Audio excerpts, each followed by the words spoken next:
El Señor esté con ustedes. Lectura del Santo Evangelio según San Mateo.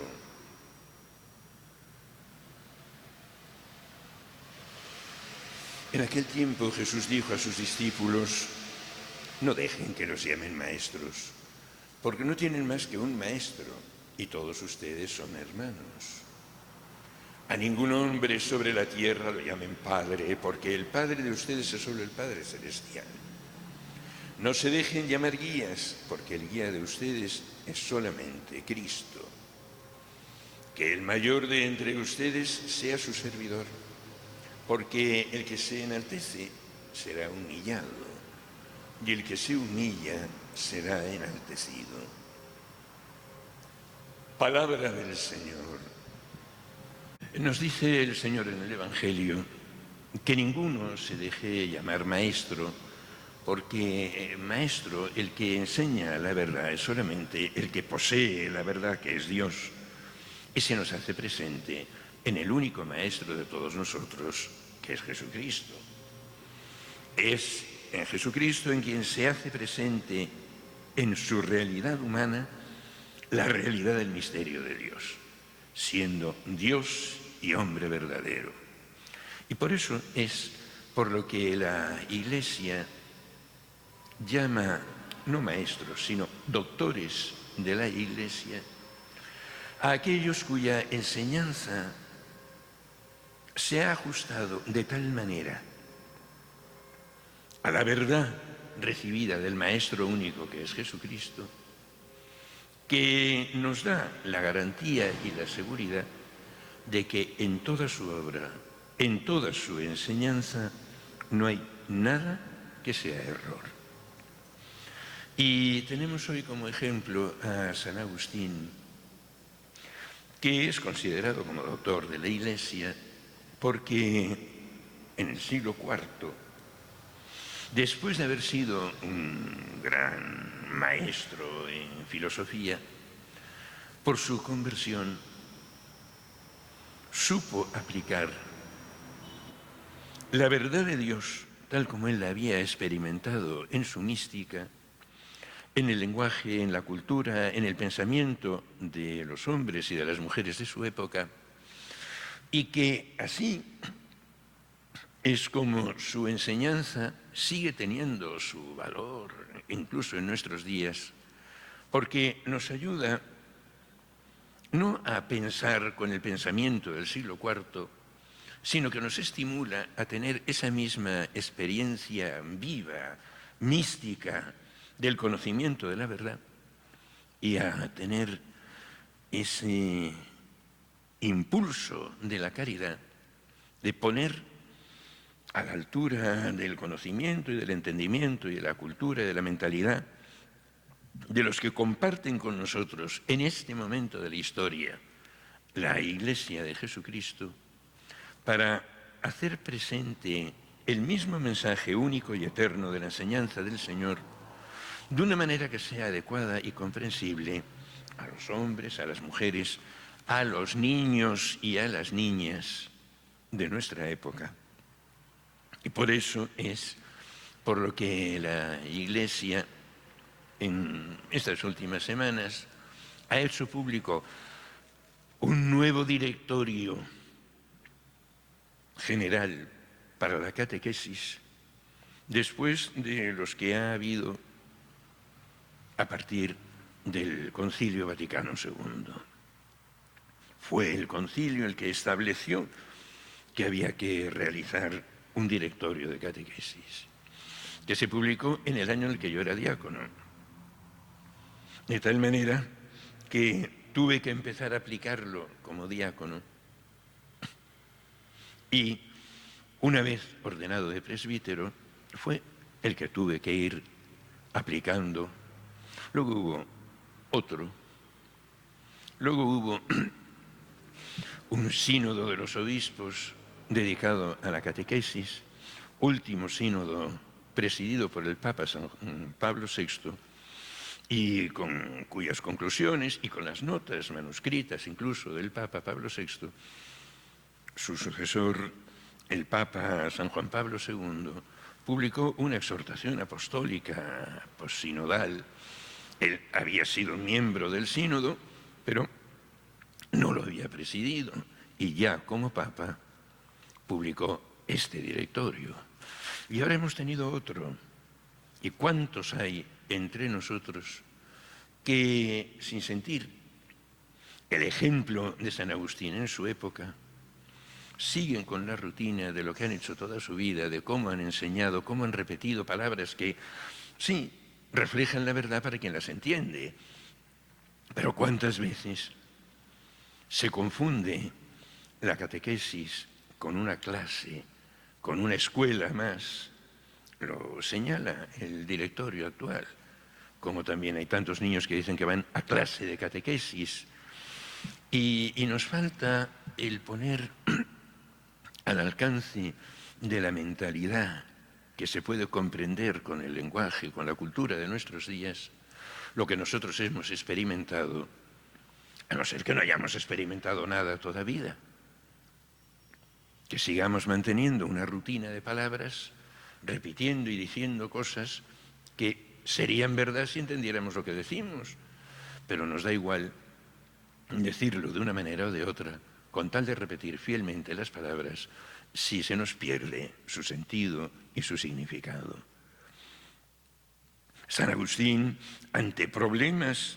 que había en el pensamiento entre los fieles de su época, ¿cómo es posible? Si yo no tengo la culpa de lo que hicieron Adán y Eva, ¿cómo se me transmite a mí el pecado de Adán? San Agustín dio una explicación bastante adecuada, pero hay algunos en nuestros tiempos que se siguen preguntando lo mismo y sin conocer ni la explicación de San Agustín,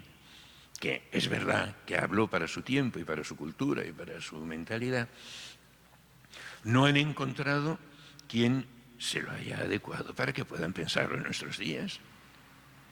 Cuando se pensaba que eso de la eternidad es como un tiempo paralelo al nuestro, pero más largo,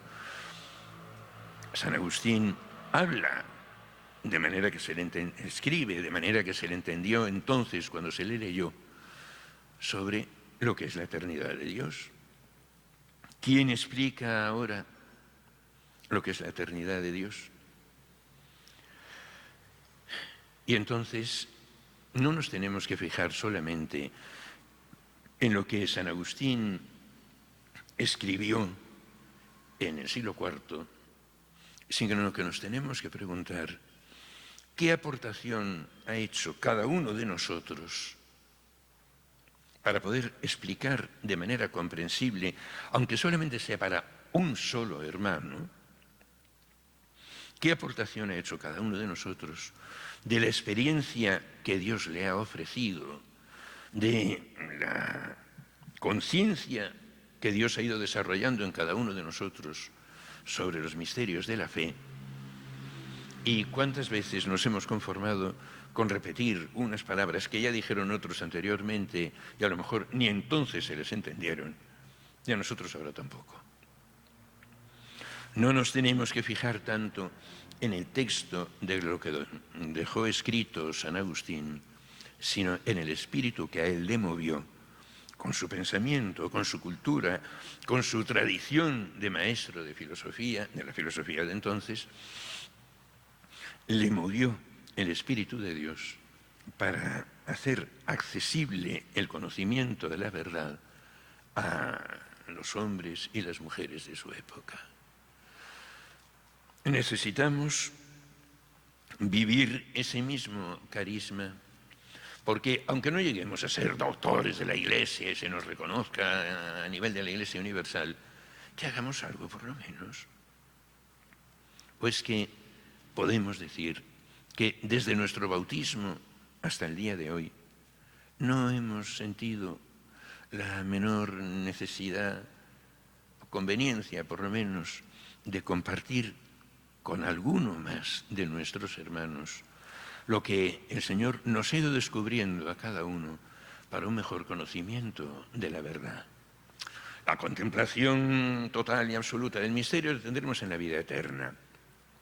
Pero San Agustín, mucho antes de llegar él a la vida eterna, ya fue haciendo esta labor dejando que el Espíritu de Dios la fuera haciendo por medio de él. Y nos tenemos que preguntar, ¿y nosotros qué?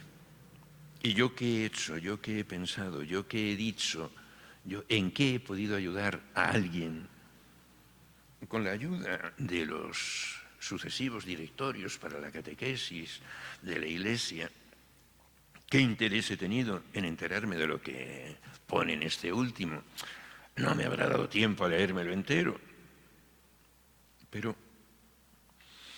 tenemos que aprender de San Agustín, no lo que él dijo, aunque también, sino sobre todo por qué lo dijo y por qué lo escribió. Y dejándonos llenar nosotros de la acción del mismo Espíritu de Dios, que podamos hacer alguna aportación, por mínima que sea, aunque solamente sea una sola idea,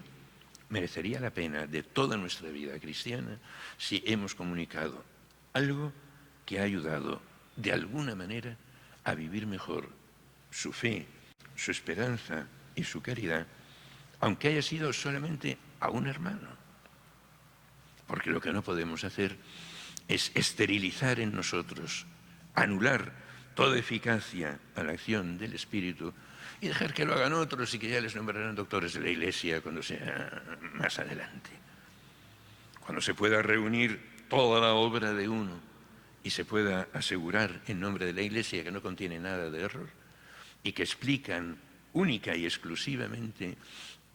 lo que nos ha enseñado el único maestro que es Cristo,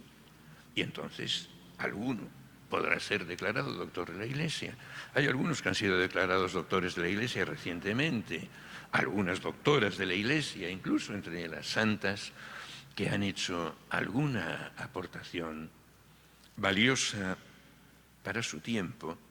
y valiosa también para los que pensamos con otra mentalidad, con otra cultura, pero que podemos hacer el esfuerzo de pensar qué es lo que significaba lo que escribieron en el siglo IV, en el siglo XVI,